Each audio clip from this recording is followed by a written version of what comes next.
Welcome to Sartor TV. I'm Vanessa Tyler. Your company is undergoing a liquidity event. What's your strategy? Here to help us with what to do is Anthony Glomski of AG Asset Advisory. Anthony Glomski, thank you so much for being here. Sure, thank you. Thank you for having me. Tell me about your journey. I was born in the Midwest. My dad was an engineer, and my mom had a heart condition that prevented her from working. And early on, the messaging that I got was, there's not enough money. Your dad's going to lose his job. You may not be able to go back to school. We can't afford a new car. We can't take care of the house. There's not enough money. And you could probably imagine, as a little kid, I freaked out, and I reacted in two ways. One, I learned everything I possibly could about money from that day going forward. And two, I went out and I made money. I raked leaves, I cleaned gutters, I mowed lawns, anything to make a buck. Fast forward to sophomore year, and I'm working part-time job and probably distracted from my studies. And my parents had taken a loan to send me to a college preparatory school. And Mrs. Hannigan, my guidance counselor, calls me in her office and says, "Anthony, we don't believe you'll be a candidate for college. Perhaps you could be a plumber or an electrician. We know you like to work with your hands." And I freaked out, because what I heard Mrs. Hannigan say is, you're going to be poor, you're going to be broke, and there's not enough money. Again, I focused, I buckled down, I ended up getting into school and actually doing rather well.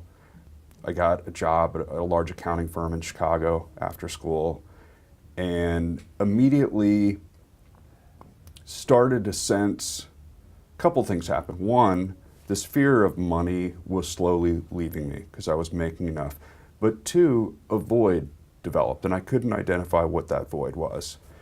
And so I get lured into the markets. I was working right by the Chicago Board of Trade, and it was a very organic thing to be around the hustle and bustle of the markets, and it was like a fish to water. I knew that I wanted to be involved in that in some capacity. I found myself there. The world was changing, things were getting disruptive, things were getting electronic. I'd always wanted to be in the West Coast, so I went west and landed in San Francisco in May of 2000, which was very near the height of the dot-com bubble. And at the time I was working for a proprietary trading firm. I had a great gig. I couldn't ask for more of a perfect fit and situation for me. But again, this void happened. And one morning, the market opens up at 6:30 a.m. on the Pacific Coast. And at 7:30 a.m. my phone rang, and it was my dad, and he was crying, and he didn't have to say it. Like, I knew I lost my mom. And I left the trading room, and I grabbed my dog, a little chocolate lab named Zen, and we went down to Baker Beach.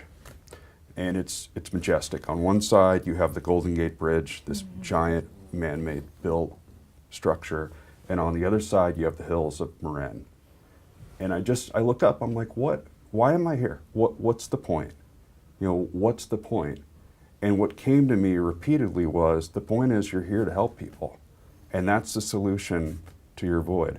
So from that day forward, and it really started for fun and for free, but I started helping people with their money to make smart choices. That is absolutely fascinating story.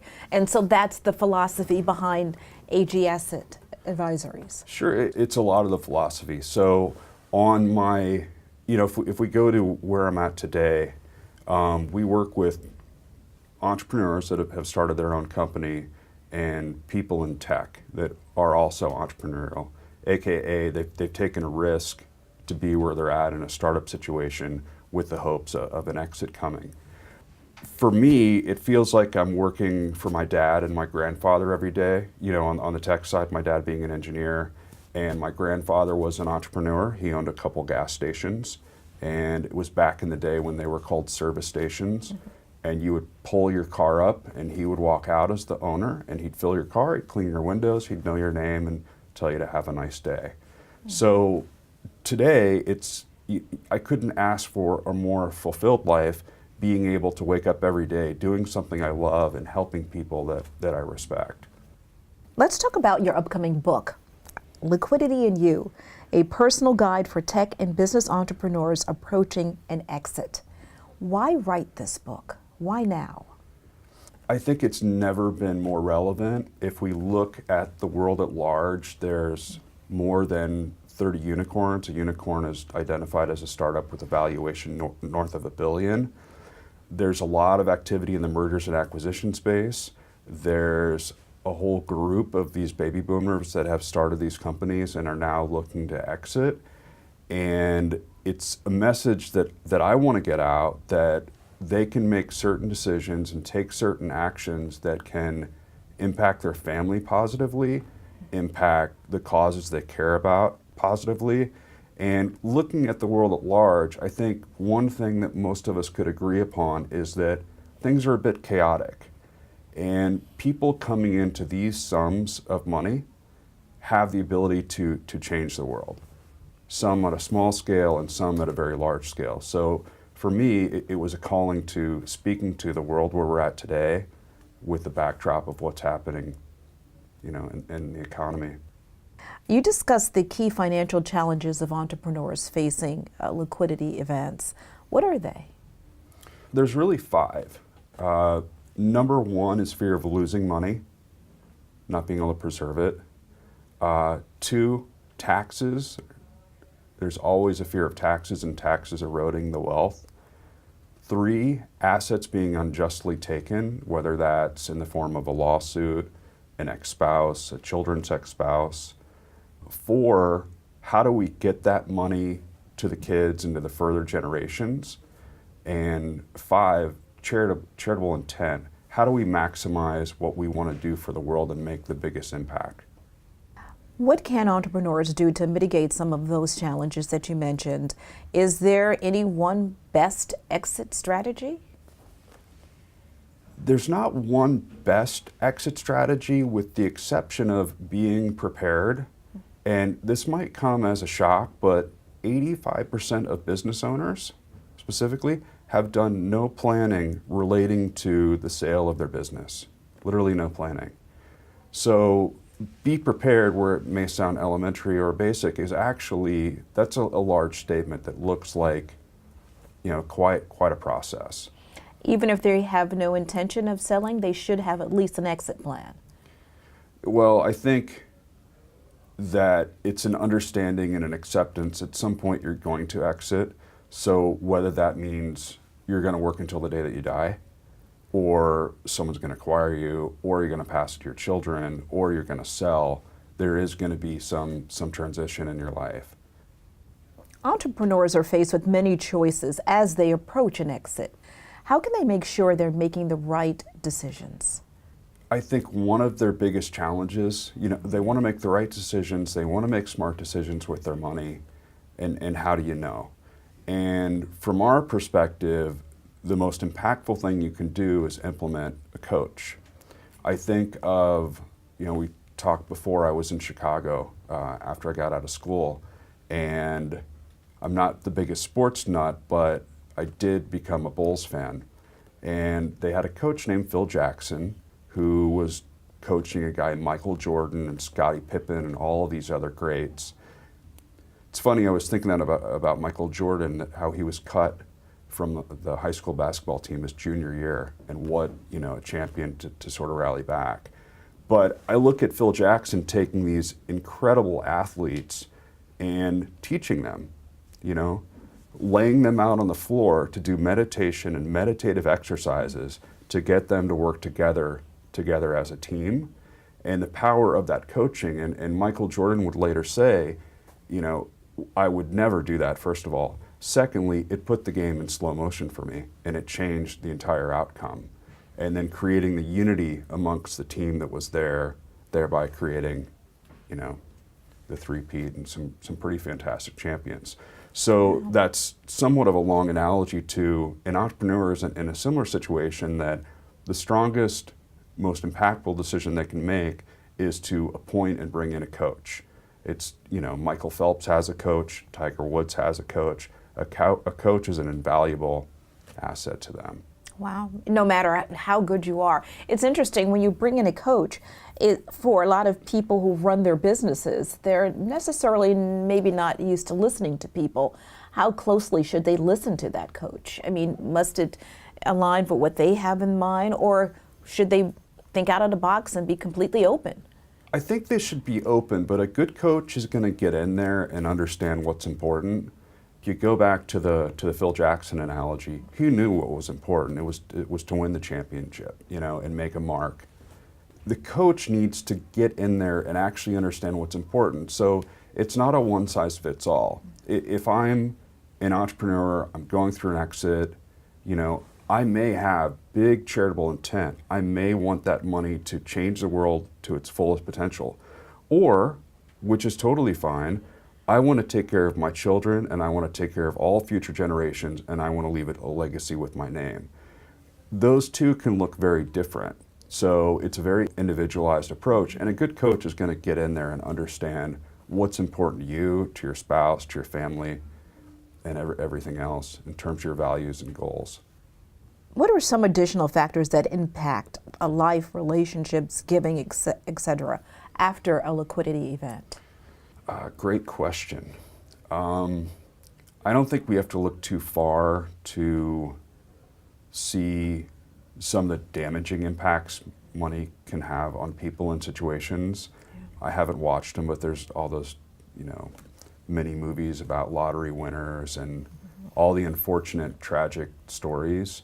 One thing that I hear repeatedly from people where, great value system, they've worked very hard for very long, and they see this in the near future of this big chunk of money coming their way, a big chunk of wealth coming to them. And their number one concern is, I don't want to screw up my children. I don't want to screw up my children. And how do I navigate that? So that's one. Another is, entrepreneurs and people that take these kind of risks, that go out there, and I say take the risk in a very positive sense. I think that's what's made our country great. But that take these risks, they're wired a little bit differently. So, you can do whatever you want. But from my experience, they can't just stop. So if they're exiting a company that they built from nothing, they're going to exit, it's now what? It's, likely financially you're going to be fine. Things are going to be taken care of. You have more than enough. You'll have an abundance. Let's just say that you're in that situation. There's still going to be that void. And it's hugely important to identify what's the next chapter in life. Am I going to do my next startup? Am I going to focus on some cause, that social, political, etc.? What am I going to do to fill that void that's going to be coming? How should entrepreneurs tackle challenges in today's uncertain political, economic, and social environment? I feel like uncertainty is at an all-time high. The speed at which media, disseminates news, the speed at which the public, can disseminate news. Allegedly, there's some fake news. I don't know what goes on with that.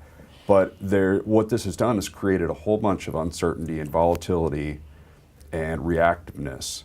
And I think now more than ever, and we've been talking about this for a long time, but the tip of the iceberg for an entrepreneur is preserve your wealth, preserve your money. And you have essentially a risk taker that has created this abundance, and now they've got to downshift and rethink how to handle that abundance. Mm-hmm. And so shifting that into another giant risk bucket can create detrimental effects versus shifting into a preservation.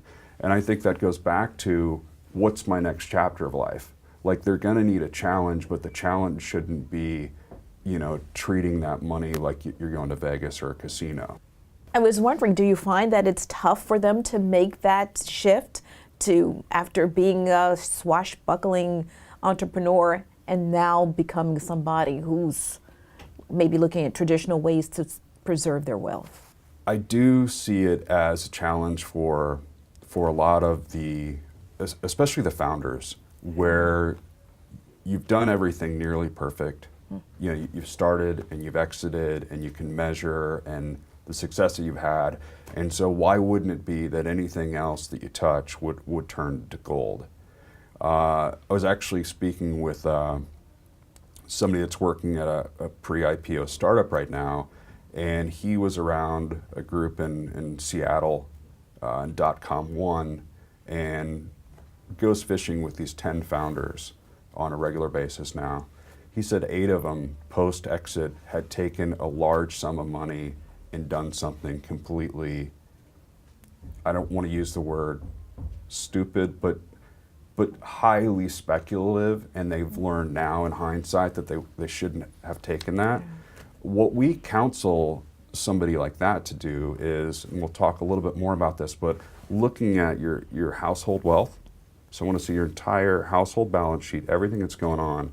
Okay, now let's carve out a piece, and we're going to call that venture capital. And that money can be used to back different ventures, startups, your own startup, etc. Wow. So that can help to alleviate that, I call it FOMO, fear of missing out, that if I don't participate in this, I'm gonna miss something great. What are key elements involved in development and implementation of a comprehensive exit plan? A key element, I'm gonna go back to a coach. An entrepreneur may, the concept of a personal CFO might resonate even a little bit more with them, where you have this one person that's helping to coordinate the efforts. And then that coach will bring in the experts, what I call the expert team. So they're gonna bring in a high-powered accountant, they're gonna bring in personal and estate attorneys, they're gonna bring in risk specialists and other advisors as needed, and help coordinate that whole team. And sometimes it's gonna get even a little bit more specific, like for some of our clients, we bring in a financial therapist to help address a few issues. One is, what does my transition look like? What am I gonna do after, my last day here, I'm out the door, what's that transition look like? And how am I gonna remain fulfilled, engaged in life? The other is interfamily issues. So we're concerned about our values and money not coinciding with our children. So how do we address that? How can entrepreneurs build a strong framework to project future cash flows from a myriad of assets, liabilities, and other items? Well, I'll plug the book, Liquidity and You. There's a great chapter about that.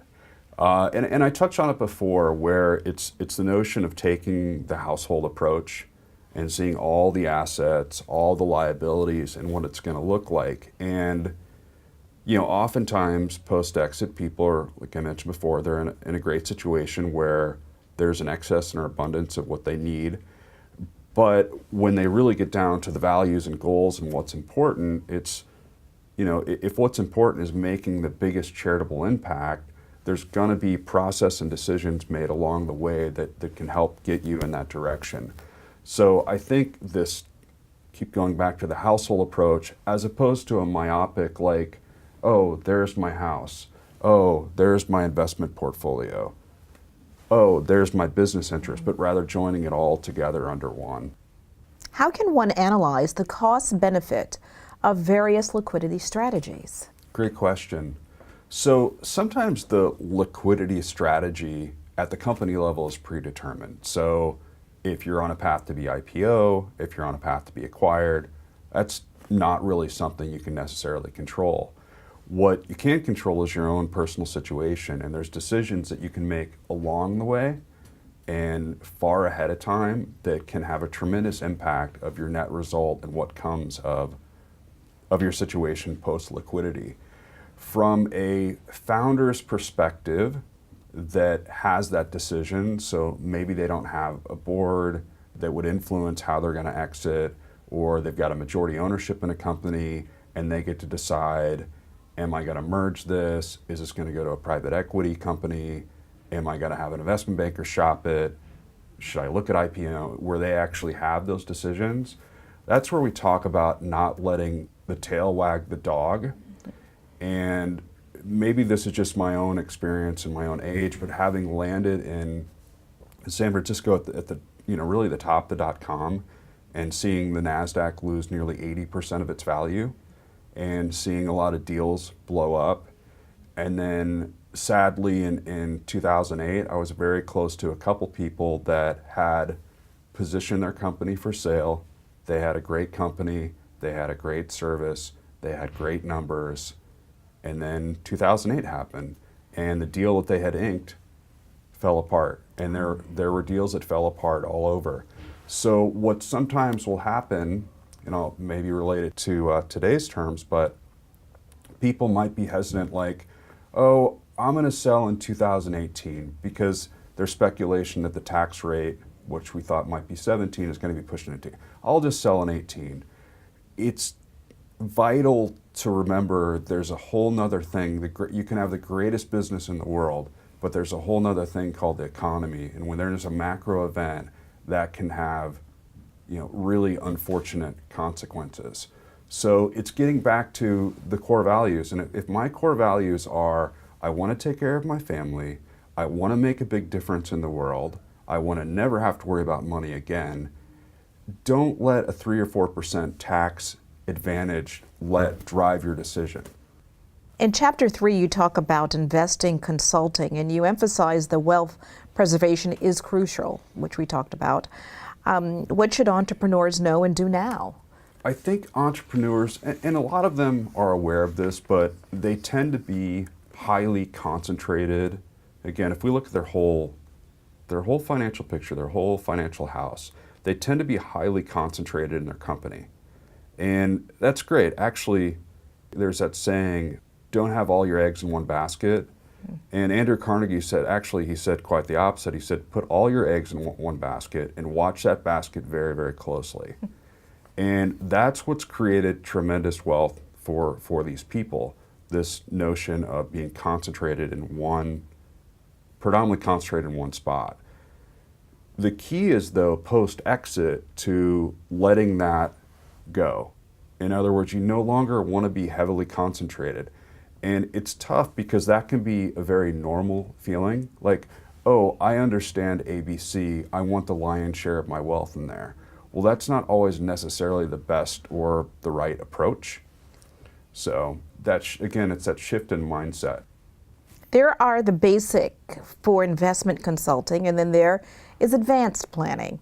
As far as ways to weather key financial challenges, what should entrepreneurs have in their arsenal for advanced planning? I'll go a little deeper here. So I talked about the notion of a coach and assembling this team around. When you're at a point of approaching liquidity and exit, or you've gone through, now might be the time to sort of turn it up a little bit. So in the past, on the CPA or accountant side, maybe you've had a great CPA that has a partner or two in small to mid-sized firm that served you pretty well. I think at this point, it's time to sort of being open and receptive to getting to a larger firm where there may be dozens and dozens of partners on staff. As we sit here today, I believe the tax code is north of 80,000 pages. I mean, taxes are incredibly complex, and even myself being an accountant, I believe I filed my last return when I was 22, just understanding the complexity of it all. So getting a good firm, accounting firm behind you is crucial. Again, on the legal front, whereas in the past maybe you're served well by a small shop of one or two, there can be huge benefit to stepping up to a broader firm that has a depth of resources. And then similarly on the insurance side and the risk specialist, where we may have developed a close relationship with the guy that's done or girl that's done our auto insurance. We've used them for years, they're the greatest. Well, now when you're getting into a situation of trying to protect your assets and mitigate other exposures, you may need to bring to the table a much more sophisticated expert that has experience with, writing umbrella policies that might match your net worth, for example. Or let's say that you're on the very upper end of a spectrum, north of 100 million, bringing in the individual that can write a policy that could cover that whole 100 million. So it's really this transformation that really should happen to create the best outcome. Now, that being said, a good coach will come in and say, who are your existing players? Okay, and give me sort of the background on what's going on. Oh, great, great. Maybe over here, let's consider a change. And maybe over here, let's consider a change. And in that consideration of change is the notion and idea of chemistry, of an ability for that new person to work with the team and to work with the entrepreneur. What are some key tax issues entrepreneurs should be prepared to deal with? And we talked a little about the 80,000 page code. That is probably one of the biggest challenges is on the tax front.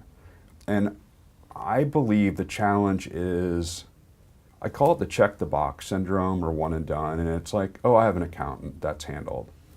If that's sort of your mentality right now, I would say there's a high likelihood you're going to fall in that 85% that has done no tax planning before the event.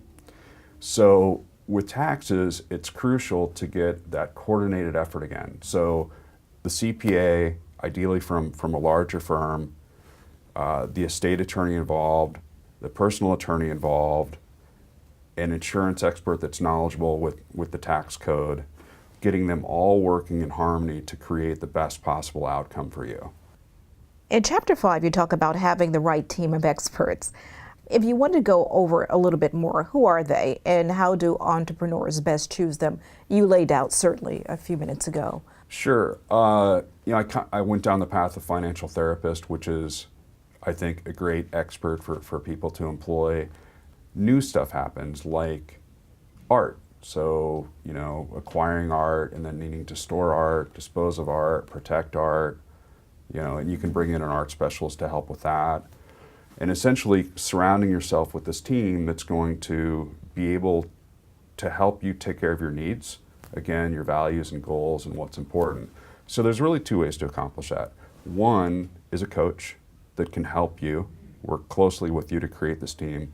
And two is to go at your own. And to go at your own, which is completely okay, oftentimes what's beneficial is asking people within your network. So, oh, you had an IPO, you had an exit, who handled the tax side of that? What firm did that? And specifically, what person? Okay. Oh, you had an IPO, you had an exit, you had a sale. What estate attorney did you go to? And what did they do for you? So you start asking people in your network to see, who would be a suitable fit for you. What's interesting is coming from the West Coast, I live near Silicon Beach, and you can contrast that with Silicon Valley up north. And so if you look at, there's a lot of, in IPOs, there's a lot of public information. One is the S1 statement, but you can take a look at an S1 of somebody in the Valley, a company in the Valley, and see the level of advanced planning that's done. And it's great because I see a lot of philanthropic and charitable intent and stuff happening and a lot of planning that's gone into before, compared to, where I'm at down in LA with Silicon Beach, where it's a little less, they haven't had the decade plus of exits and everything else. And so when you pull this, you're like, not going to name names or recent IPOs, but somebody could connect the dots. And to pull this document and say, really, of you 10 people, none of you had any philanthropic intent? I mean, this was like the moment in time that you could maximize your money to make the biggest impact. And no planning had been done. And so it comes back to either a coach or getting around the right people that can help you within your network. And I don't care what your business is, but if you find yourself in an environment where there hasn't been a lot of those situations, get yourself quickly in an environment where there has been, where you can get, learn from other people's mistakes and experience. Because in the Valley, that didn't happen because they're smarter. It happened because along the way, mistakes were made and there were better ways to do it. You talk about your belief in the importance of giving back. And speaking of, I notice you sit on the board of the Tyler Clementi Foundation. That was a heartbreaking story. We covered it a lot, on my news end. Why was that important for you? Talk about giving back. Especially in today's world of tech. Everything is very tech heavy, and it's usually spun in the positive and advancing our lives and bettering our lives. And this was a situation where tech was used in a negative, and so Tyler, a student at Rutgers, was cyberbullied, and it was disseminated, and as a result, he ended up taking his own life. For me, having experienced some level of bullying as a kid, it was different for me because I could get out. The bell would ring, I could get out of school. Nobody was going to get me after that point. In today's world, the kids can't get out. So there's things called Instagram, there's Facebook, there's Snap, there's all of these different things that keep us interconnected to where that bullying can go around the clock 24/7. I was introduced to his parents, Jane and Joe, lovely, amazing people that literally had their life turned upside down to where, she's a nurse and he's an engineer, and they would come home and there would just be news trucks for days outside of their home covering, really the loss of their kid. And to see these individuals take this and spin it to a positive of how can we turn this around and go out and help people was very, very moving for me, and a cause that brought me to that board for a couple of years. You have a philosophy, a mission statement, advising entrepreneurs that their money should be perfectly aligned with their core values and most meaningful goals. How vital is it for you that everything aligns that way with your core values? Crucial. So I like to read a lot of biographies. And I remember reading a story about the Dalai Lama, and someone asked him, is money bad? Is it evil? Is money evil? So I think on some level we've heard that. And his response was, no. If you're in a capitalistic society and you have the ability to generate money, that is a gift, and that gift should be used for good. So that's one thing that resonates. You have these people that are in a situation that can be using this gift for good. The other is the John D. Rockefeller story, where I believe he was in his late 50s, maybe early 60s, but he went to the doctor, and the doctor could have sworn he was 90 and said, you're going to die if you don't cut this out. And he had sacrificed his whole life and his health to build up this empire. From that day going forward, he switched and said, I'm going to give it away. For the first couple of years, his reputation wasn't so great within the community, and people wouldn't even take his money. But like a good entrepreneur, he was persistent, and we don't really have to, you say the name Rockefeller, you instantly think of philanthropy and stuff that they've done for the world at large. So this guy, by all intents and purposes, that should have been dead, made a decision to commit his life to giving back, thereby ended up living a very happy life late into his 80s. So I tie that back to the entrepreneur, that it's bigger than just this event. It's bigger than just this check that you're going to get or the wire that's going to hit your bank, this isolated moment of time. This is a big deal. It's time to sit back, reflect. We do a mutual discovery meeting with people. It's a couple hours and sit down with them and their spouse and get to really those core values. And taking a deep breath and being like, what is this all about? And not to bring it back to me, but I think of my own self when I had that experience of being in Baker Beach and saying, what is this all about? And it's all about filling that void in life. And for me, it happened to be helping people in a particular arena where I've been, blessed with some gifts, and it wasn't my choice to be born to somebody that was mathematically inclined or to be born to, another side of the family that was entrepreneurial. It just ended up that way. But navigating my own path to get to a position to to give back and be able to help people. And I think it's a similar situation when this is, in some ways, responsibility is bestowed upon you. You believe there is a basic framework for achieving financial success. Can you give us some guidelines? Sure, and in the book, Liquidity II goes very deep into this, but number one is a coach. Number two is surrounding that coach with an expert team. Number three, getting down to the core values and core beliefs. Again, not singularly focused on this transaction, but rather focused on what's really important to you, important to your family, and important to the causes that you care about. And having that be the framework to sort of drive you in the right direction. Also, internally in my firm, we talk about process versus solution. And so I don't necessarily see this as a problem and here is the solution, but rather this is the process that's going to happen now. And the way that you see the world and the things that you want today likely are going to be very different 10 years from now. And this process is going to continue to evolve. So the framework for success really comes back to implementing the right people around you to help with that process.